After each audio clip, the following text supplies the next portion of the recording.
Hello, everybody. This is Paul Herman, the Prince of Motivation and host of Zaka Presents My Journey. We're creating this vulnerable and positive platform where you get inspired and motivated from different leaders from our community. Today, our guest is Sandro Gohoho, who is the president of film licensing and operation at Echolon Studios. Welcome to the show, Sandro. Thank you. Thank you, Paul. And thank you very much for having me. Oh, Appreciate it. the pleasure is all ours. The pleasure is all ours. I'm ready to dive into these questions today. But before I dive into these questions, you got to let us know, where are you from, a little bit more of your cultural background. All right. Absolutely. I hope you have enough time to hear this because it's a very long one. Okay, well, come on. Yeah. I'm ready for it. So I was born in Skopje, Macedonia, North Macedonia now, which is ex-Yugoslavia. And that's where I was born, and to parents who are medical doctors. My father is from Ghana and my mother is from Guinea-Bissau, both West Africans. And yeah, so I was born there and moved at a very young age to Guinea-Bissau, West Africa, and spent my youth years there until about 11 or so.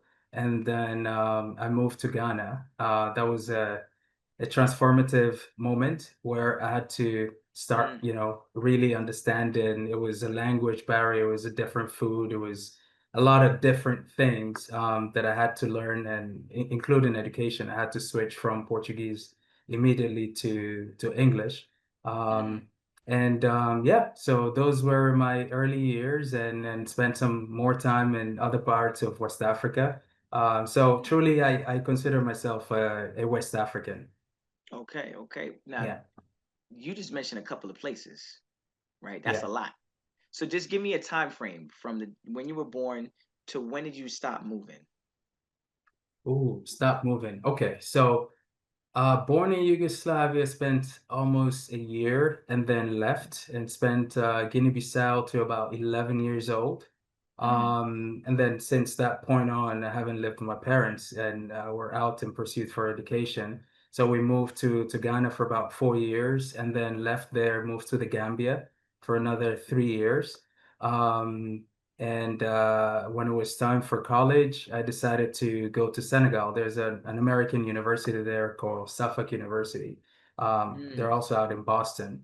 So I did about 2 years in Senegal, then decided to move over to France.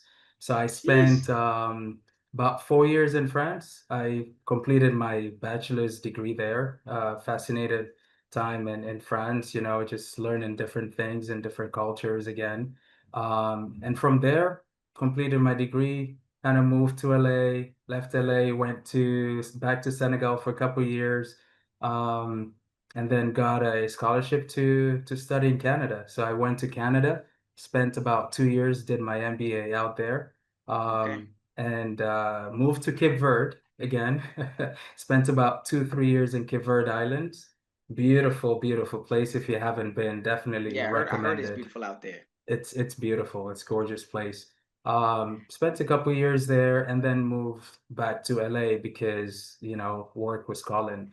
At this point, my son was born, and I decided, hey, I have to call it quits. I can't be traveling like this anymore. So I settled Yeah, down bro. from that point on. And this is, I would say this was about 2014 or so. That's when I stopped moving. But my Mm, whole mm. life, I pretty much moved around the whole time. Um, the first and foremost, like your passport must be stamped up, stamped, stamped. Like let's just, I mean, I'm just already, I'm having conversation with you, and I'm just listening to what you're saying, and as you mention all these things, I'm like, your boy's passport is really stamped up right now. But Yeah.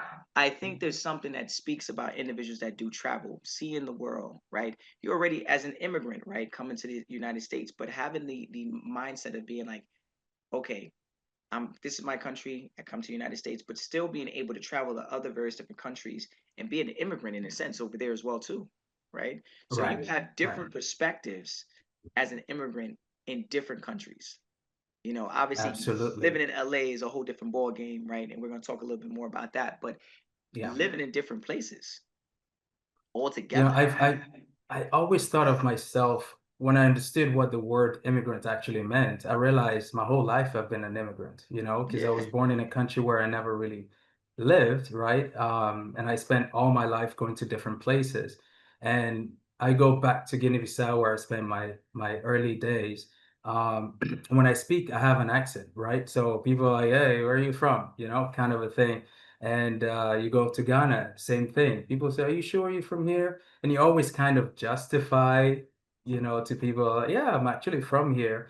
So yeah, absolutely. It's been but I feel really blessed to have had the Okay. opportunity to be able to do that. Especially because I did it at a very young age. I was able to grow much faster than my peers.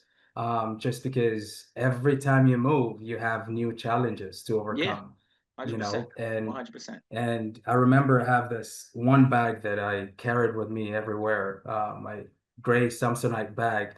And I could, that was kind of like That's a little credit right there. Let's throw Samsonite in there. Hopefully get a sponsor right there. it was following me everywhere. But yeah, it was just amazing. And I think just learning cultures, just being totally in tune with the new places I went and just enjoying them, that allowed me to really just continue doing this. It was never, I never had a fear of moving to a new place and starting afresh just because of the early years. So for me, Hmm. it was a lot of And fun. how do you feel like your upbringing influenced your values and your work ethic today? My parents, I'll give them a big, very big credit for that because I grew up watching them. My father, similarly from Ghana, he had to move to Guinea-Bissau without planning to do so. He got there and decided, well, I'm going to stay. And he had to start everything from scratch and overcome all of the adversities and learn a new language and get into the new job market and going through not having to having. So just watching them, I had role models at home pretty much that I could Okay. emulate. And watching my mom work truly hard, those ethics and values that I saw them project, there were things that I picked up at a very young age before I moved out. So I always carry that work ethic around with me and trust, making sure that, I'm trustworthy to whomever I deal with. And just some of those values stuck with me. Okay. Okay. Yeah. And like when you talk about your journey, like I mean, you like you said, several different places in sometimes in a short period. Could you share like in your immigration story, and what initially drew you to the world of film licensing and operations? Because obviously there's different things you're picking up wherever you go, right? So how did that even evolve? So as a young man, I thought I would be a medical doctor just because my parents were in the field. But eventually I realized with my sisters, my siblings, at a very young age, we're always playing with cassettes and recording things, almost like media. We're recreating movies, reenacting movies with air condition, turning on air condition to emulate a car engine and doing things like that. You You had know an how kids like imagination, lots of because imagination. wow. But I didn't really understand what I was getting into.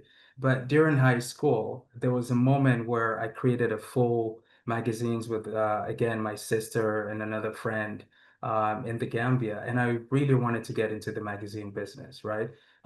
We did the whole edition, but I think I was 16 at that point, and no young people weren't doing it, so I was stopped immediately.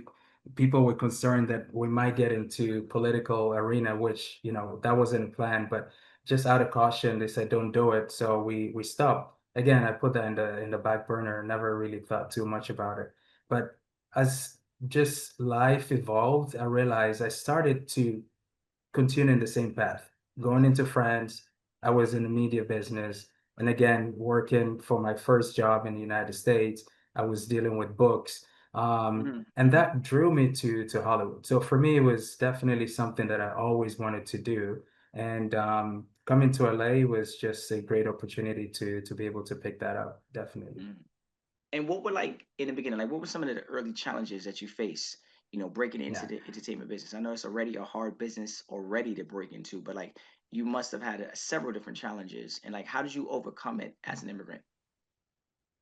It was very challenging, definitely challenging, and I'm sure a lot of other immigrants have had to deal with going to embassies and getting the visa. The it's not an easy process at all. And during that time, what I figured was I was very in tune with working in Africa. So I had to figure out how can I make this work? I want to work in Hollywood. I really love media. I want to do this. But if I cannot change my immigration status immediately to start working in this, how can I make it happen? So immediately I went to work. I found a job, that, was willing to accommodate some of the things that I was willing to work on, which was international business and expansion of what the company was doing overseas. Because they were doing already some international business, but Africa I felt was very virgin at that moment. So immediately what I did was I put together a plan and started working remotely from Africa, actually. So when Discop happened, I was already in Senegal, but I had to create a whole blueprint on how we can work remotely from a different location. So I had to adapt from having a phone at the office to going to Skype. This was 2007. So I Yeah, created yeah, yeah. Skype, and when everything was being printed in the office to be able to submit to the fulfillment department, I said, we don't need to do this. Why don't we create some email system where we can? So I did everything online. So I started working remotely from 2007. And that definitely helped me overcome some of those challenges, instead of just staying put within the US and not having papers and going through all Yeah. those hurdles. So I was able to do that for many years.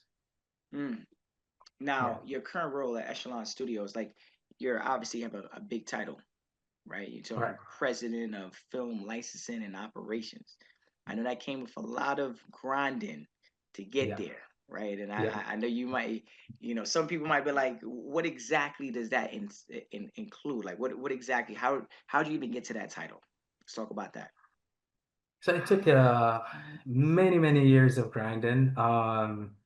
It's just having the understanding, being able to basically work from different departments. I was always curious and always willing to learn new things, even when I wasn't invited to.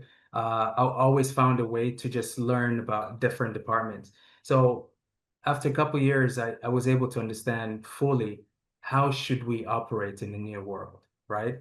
And what are the things and efficiencies that we can put things into place so we can create some more efficiencies within the company. So being able to rotate within different department, doing sales and doing marketing, obviously in small companies, you wear many hats. So I was Hmm. able to do that. And then, when the recession happened, so many companies went out of business. So we had to create even more efficiencies and figure out how to do this better. And I think with the kind of work that I put into place, it built trust also from Yeah. the senior management to figure out maybe this is the guy that we can entrust to further take us into where we want to go. So Mm. I think that definitely played a big part. That comes with a lot of your title comes with a lot of leadership. How do you feel about holding that title? Um, it's humbling because I get to work with amazing people, in the Okay. company we go through the whole process of hiring the right people that whenever I hire, I want to hire someone that I feel could do something better than I do. And it creates a lot of challenges in the process. So we've been able to put together an amazing team for so many years. We have the same folks, working with us. And having created such a system and working with these folks every day makes my life very, very easy. And just being able to lead them and listening to them and trying to learn as well from their own backgrounds and experiences, and how definitely we can impact the community, the creative community. I think Hmm. that definitely has played a big role in that. And how do you approach leadership?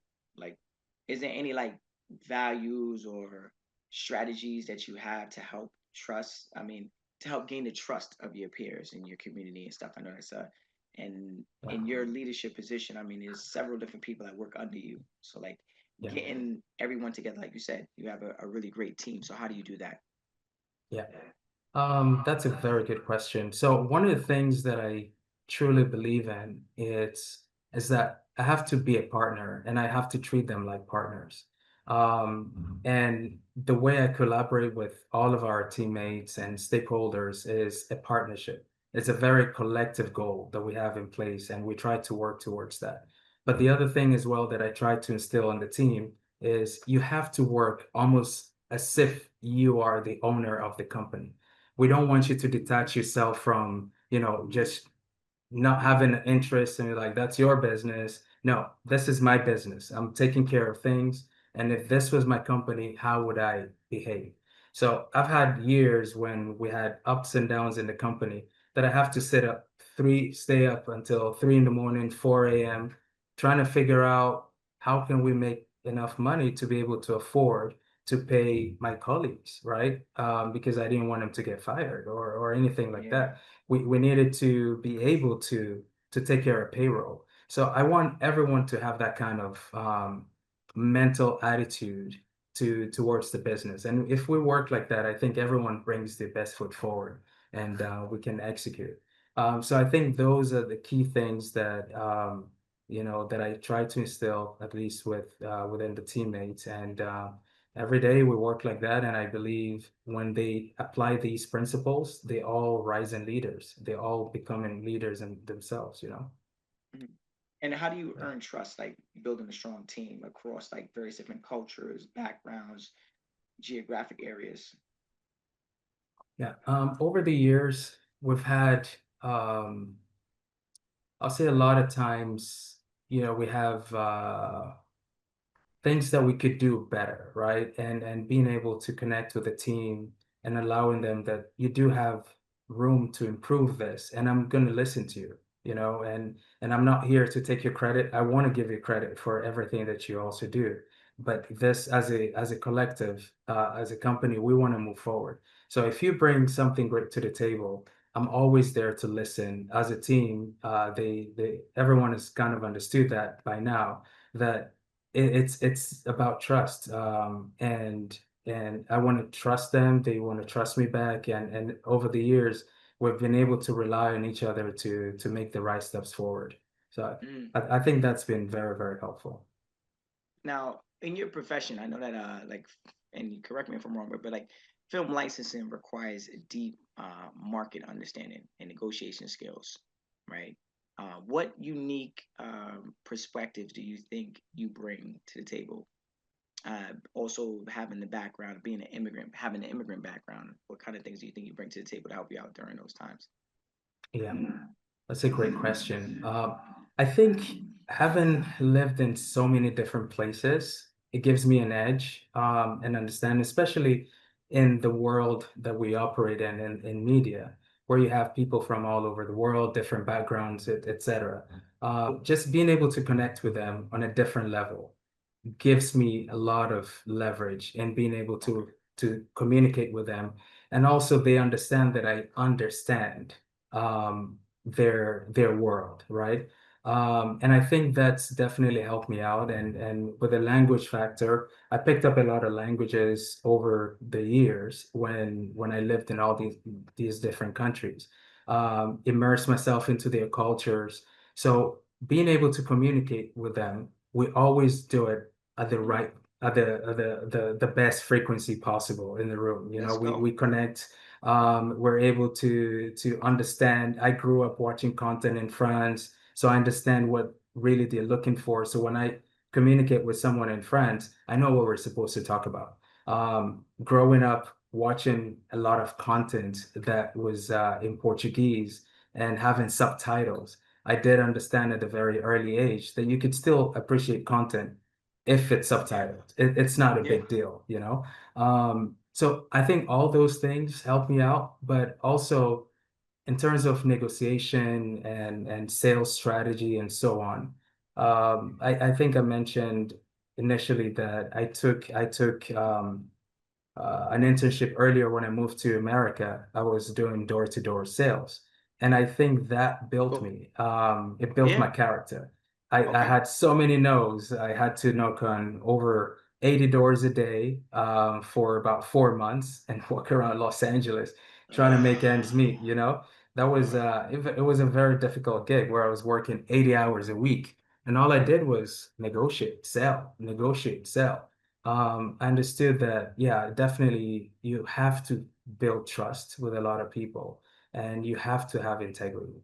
Those are key things that you Yeah. definitely need to have in your baggage. So I think once you carry those, people want to trust you and want to work with you. As long as you have value, you're adding value to whatever Yeah. business they're doing. Yeah. That's some of the top salespeople that I know, or books that I read, podcasts, TED Yeah. Talks, where they're talking about like you. First off, you got to build a friend. That's first and Yeah. foremost. They gotta, and when you have a friend, you're someone trusting, right? And integrity goes a long way as well too. If the consumer doesn't need the product, shouldn't be selling it to them, right? You Shouldn't be should. doing that, Yeah. But some, it's a good thing that you had that experience. You mentioned that you speak a lot of various different languages. If you could let the Yeah. listeners know, how many languages do you speak fluently? So languages and dialects, I speak Creole. I grew up speaking Creole from Guinea-Bissau, and I'm Okay. also able to communicate with the Cape Verdeans, the Creole from Cape Verde. Daco, Daco, Daco. Uh, yeah, and obviously Portuguese. I can speak French. I schooled in France and Canada, so I did my MBA in French, which was pretty hard. So I was able to learn and communicate in French, obviously English, Spanish, Mm. um, Pidgin. I can enjoy speaking Pidgin. That's where Afrobeats, the baseline of Afrobeat Yeah, is. yeah, It's a lot of fun. So there are other languages that I completely understand when people speak, but I cannot communicate back. But yeah, yeah. I leave those to. But Mm. it's a lot of fun. I think it's been my initial motivation behind learning all these languages was being able to communicate with as many people as possible in Africa. And in Africa, you have either Portuguese as the official languages, Portuguese, French, English, and then you have tiny countries speaking Spanish and then Arabic in the north. I missed out on the Arabic, but hopefully at some point in life I might be able to learn something there. You got a lot of things on this bucket list, but you definitely checked it off. You definitely checked it off. You definitely checked it off. Shout out to that. Yeah, Um, like thank you.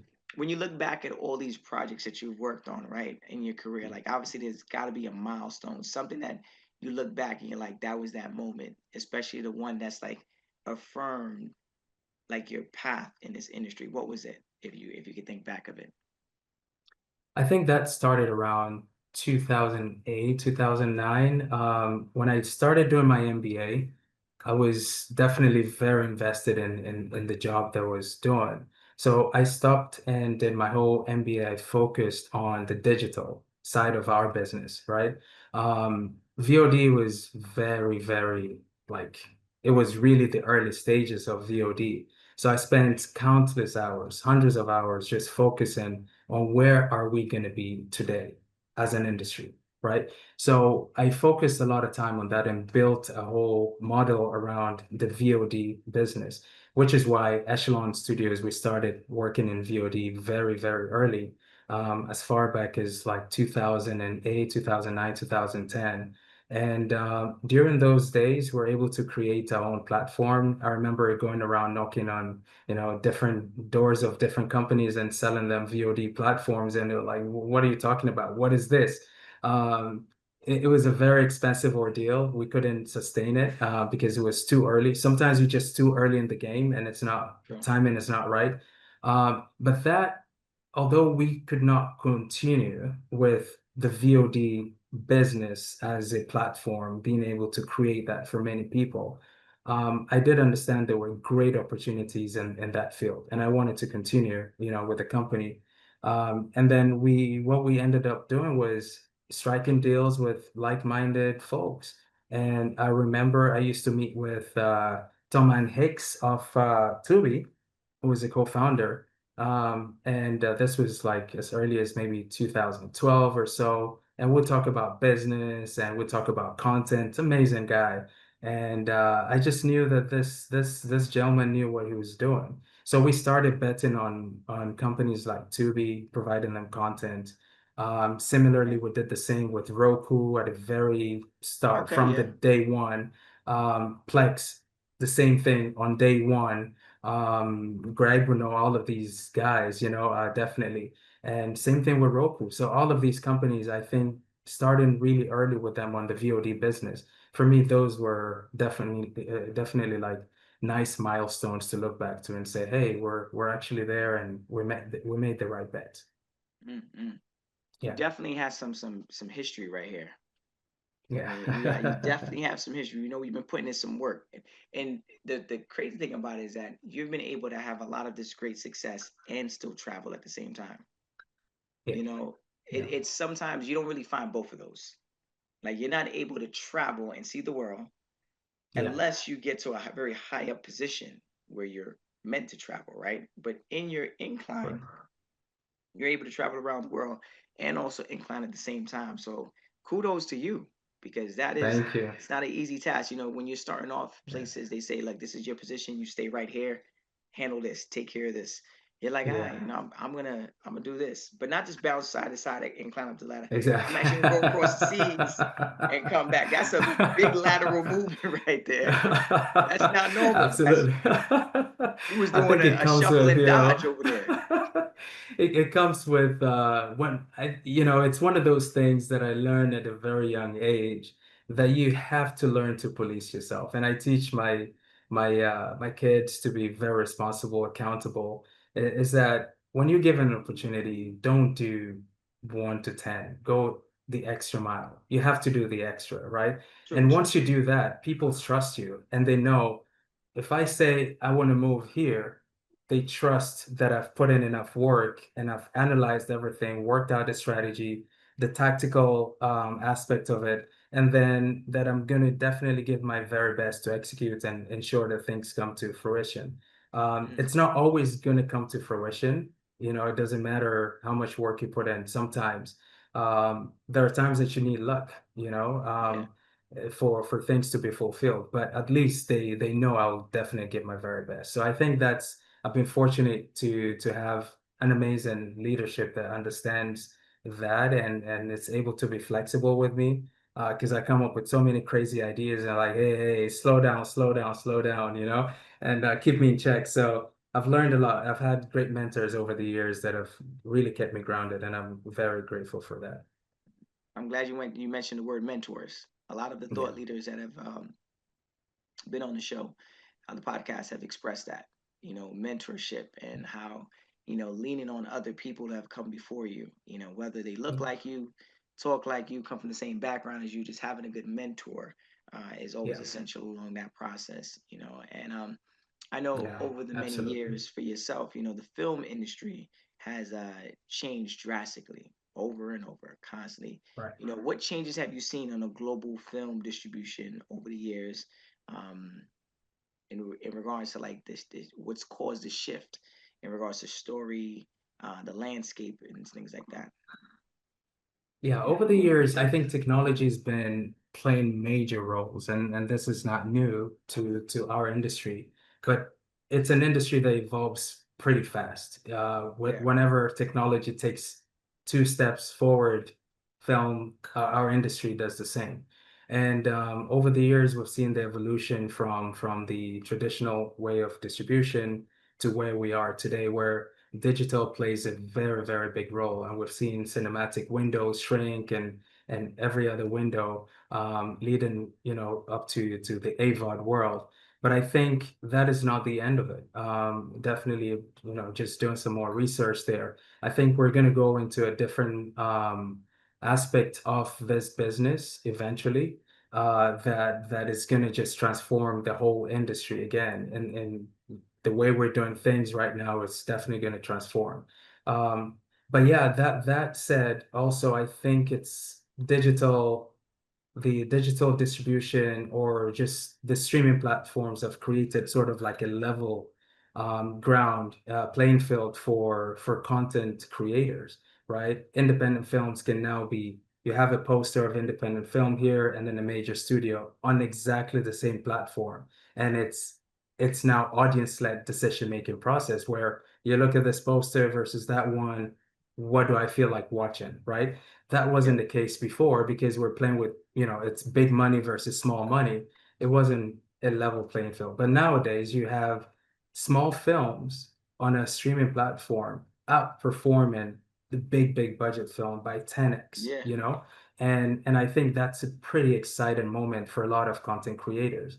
And we're seeing these days that long form content or just content being created by studios, that it doesn't always outperform stuff being created by, people doing podcasts. We're talking Yeah. about Kai Cenat and all these Yeah. creators, Mr. Beast. These guys are pulling in numbers bigger than maybe cable, Yeah. combined. By And themselves.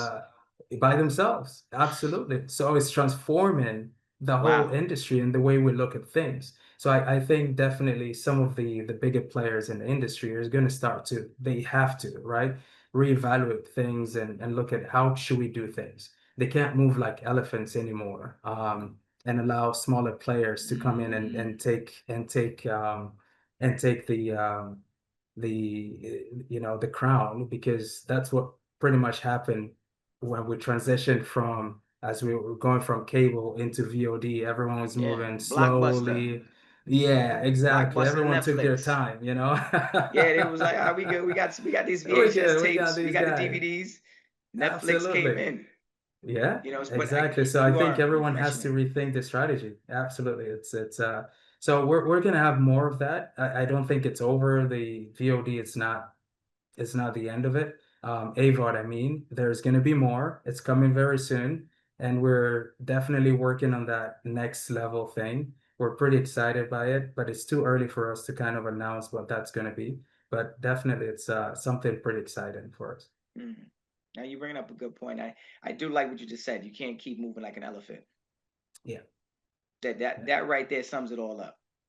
Because you're right. right. You look at someone like a Mr. Beast. You look at all these individuals, like you said, like these people are pulling in more money than the CEOs of large companies, and that Absolutely. happened overnight. Yeah, Mind you, these CEOs work for years to see those zeros, those dollars, the 7, the 8 figures, 9 figures, whatever it is in their bank account, exactly. and then you got someone who just in a matter of a year, I No budget, right? no budget. I knew the game changed when I saw people filming movies on phones. I said it was Exactly. over.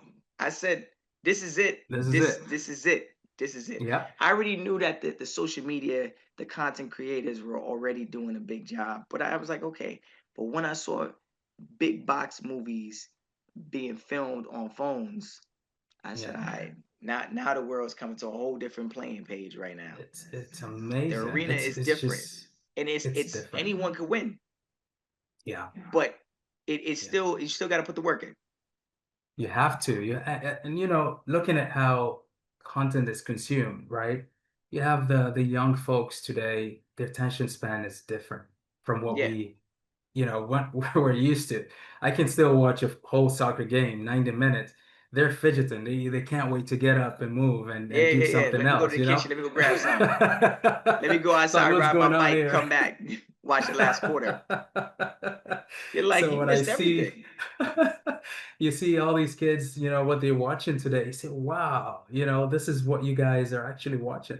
So we have to sit back and reflect on these things. That we understand that, look, the way business was done before and the way we produce content sort of has to change. We have to adapt, your risk mitigation has to change. There are lots of factors that we have to take into consideration, because the way things are being done, especially today with the AI, being inserted into this whole equation. And AI is being fed by Hollywood for a lot of reasons. A lot of people putting in AI content to educate the machine, and it's getting wiser and wiser every Yeah, day.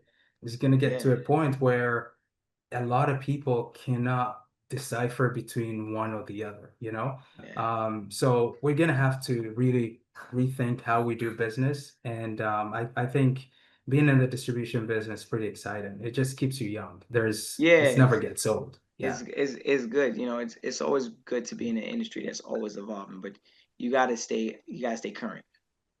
It's a very hard thing, you know what absolutely. I'm saying? That's the word. It's like the medical field, right? It's Mhm. something's always you're always finding a new practice, a new medication or something, but you gotta be a student, you know. Yeah, You gotta really like invest in being a good student so you can always pick up the new things and new trends. And it's, you know, like you said, the attention span of these kids nowadays is totally different, right? So it's different. it's just Yeah. got to meet them where they're at. You know, what advice would you give for like an immigrant or first generation professional who wants to enter into like the film industry, but feels like they lack access to like a network? I'll say nowadays we're talking about different opportunities, and it's no longer just here in Hollywood. Now you can sit in Ohio, you can sit in England, you can sit anywhere in the world and create content. I'm working with creators from Nigeria, you know. The industry is kind of expanded, it's everywhere.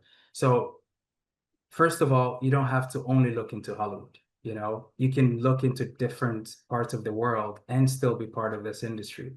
And today we have lots of resources online, lots of people willing to be mentors and educate. And I have a lot of people reach out through LinkedIn and say, "Can you please mentor me, teach me about this?" You know, there's just so many resources out there can that people can use. To get educated and be able to at least prep themselves for the industry. But definitely, I'll tell everyone to stay firm and you know, keep believing and keep pushing forward. It's there. You have to have faith. It doesn't come Yeah, easy. You have to have faith and keep educating yourself. That's very, very essential. So I think that's one of the things that I'll definitely encourage a lot of folks to do. And definitely our space is so diverse, so diversity, the immigrants around the world or those in the United States, you know, they all have a place in all these organizations to be able to make informative decision or be part of the decision-making process, you know, because these content do affect all of the different communities that we're talking about, you know, the true, Hispanic true. community, the African community, you know, everyone, the Asian community, everyone does have something that they want to consume, you know, from the industry. hmm Now, looking forward into the future, you know, with Echelon Mhm. Studios, like, what is the impact you're hoping to make through your leadership in film? Yeah. Thank you. That's a very interesting question. I always think about that and try to see how best I could summarize it. I think one of the things that we focus on and why I do this is basically I sit in rooms where I had the privilege 2 weeks ago, 2 or 3 weeks ago, to sit in a classroom where my friend was teaching acting, right? And I saw the whole process of people trying to act, doing a Shakespeare and sweating through this whole process just to be able to say one line, you know, for a minute. Just and I realize what we do impacts so many lives, and these are actors, you know, the cast, the crew, all of these people invest so much into the filmmaking process or just making content. So we have to do our very best. We have to give our very best to these folks. And for me, one thing that I truly want to do is to be able to maximize the reach, audience reach for them when they create the content, being able to put it on as many platforms as possible, television, still dealing with DVD and physical and so Yep, on, yep, yep. do theatrical releases, but just being able to maximize the number of places that their content is being seen. And I think just doing that is great help to these communities, but also being able to, while you do that, be able to help them monetize and send this money back to them so they're able to create more content for the world. There are so many stories out there. We all have stories, you know, there Yeah, are billions of stories out there. We can never run out of one. But yeah, some of these guys have the audacity to be able to go into this world. Not a lot of people can do that. Every single film, one of my friends told me, is a miracle. It's definitely a miracle. It takes a lot to create content. and you have to get money from your Good parents content. without knowing if you can good content. Exactly. You have to get money from, various people. You don't know if you can pay them back because no one is sure. Like, am I going to make this money back? Right. Yeah. So I think we that represent a lot of these folks, we owe them that to do our very best to get them out there at the very least, for them to be seen and being able to monetize. So I think that's definitely one of the things that I want to do for the underserved creators, being able to create one of the largest platform for them to be seen. Mhm, mhm. Well, Yeah, congratulations on that, Sandro. I think thank you've you, done a lot of great things over the many years, and I can only imagine what you're going to be doing in the years to come with the company, but also just in your thank you, personal life, traveling. I mean, I know that it doesn't seem like you're thank going to you. slow down on that, No, and it there's a seems lot of like goodies that come with yeah, it seems like you're gonna be that. sharing that with the family as well too. So, Yes, yes, kudos to yes. you for having that moment in time to kind of, as an immigrant in so many different places, but then applying that grit, that hunger, um, that understanding and appreciation of life in general. For so many different cultures, right? To apply it every single day now to your everyday life, right?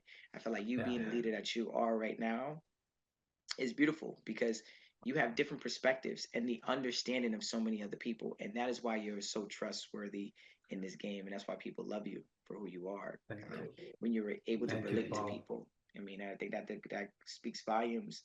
You might have traveled a lot in the beginning, it might have looked a little Yeah. crazy at times, but I think it all has paid off in your Yes, yes, position, yes. what you do now currently. So kudos to you and Thank you. congratulations. Thank you. Thank you very much, my friend. And I think what you guys are doing, you created such an amazing platform, Thank you. to allow more stories like these to be heard by various people, because there are so many people going through the exact same thing. Our struggles, I think they're pretty unique, but the struggles is general for most of the immigrants community. Mhm. Everyone has their own story, but everyone goes through struggles. That's important. So just being able to give them this audio or audio visual for them to be able to connect with some of the stories from various folks, amazing people that you've interviewed. I listened to a bunch, and it's really encouraging. And I know we're not Thank you. alone. Thank you. Thank you. And Thank you. also just to tell you, for you to be able to carry conversations for this long for so many people over and over and keep it so engaging, it's really a gift. You're doing an Uh, amazing job. Keep it up. thank you. Keep it up. Thank you. Thank you. Amazing stuff. Yeah. Here at Zaka, that's the big goal right there. We want to make Yeah. sure that, even though I'm interviewing and we're building relationships as we go, Yeah. I feel like reading over the bios, I can't do it all by myself. The team does a wonderful job putting together some amazing, obviously, you're handing me over your bio, the Yeah. resume, and all the LinkedIn page and all these other social media platforms. So it's an honor to kind of look through that Yeah. and see it like a glimpse. But then when I'm in conversation, I am myself am very intrigued by all the work. Cause I'm like, on paper, I saw that you went here and you went here. Yeah. That doesn't make any sense. And then you It break it doesn't. down to me, and I'm like, that's it. That's it. So I'm so happy to Yeah. be interviewing you guys and hearing it firsthand and helping to pull out some of those answers from you to help our listeners, because our listeners are listening every day. It doesn't have to be an immigrant, first generation or second Yeah. generation. It could be an employer hearing how to Yeah. run their business, on how to connect with people, how to Right. become more trustworthy, how to become more loyal to his or her employees. So Right. it really is an honor, and I appreciate. Thank you so much for the compliment. And again, here at Zaka, that's the main goal, is really just to kind of be authentic with it all, and is really just provide a platform where we can all share our stories and help other people grow. Thank you. Thank you so much. Yeah. Yes, Absolutely. and I want to let the listeners know, if you want to hear more inspirational stories like Sandro, please check us out on ZakaConnect.com. Follow our social at Zaka Connect, and follow our feed Zaka wherever you listen to your podcasts.